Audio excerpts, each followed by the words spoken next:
I think the networking element has been very useful, and also listening to the presentations, and they do have a wide spectrum of views from not only from other OEMs but also from suppliers as well. It's interesting to see that everyone has the same questions in their mind.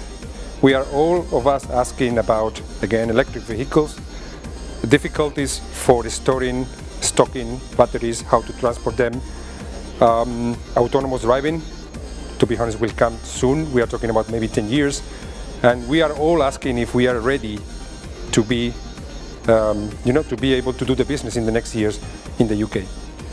Obviously, it's always great to be at your events because it's a good mix of academia on one hand side, practitioners such as Kühne and Nagel, but also we have other industry players. We had IBM talking earlier this morning, which we would never expect at such an event, but it's interesting to see which other stakeholders are available because this provides additional insight to us as our company.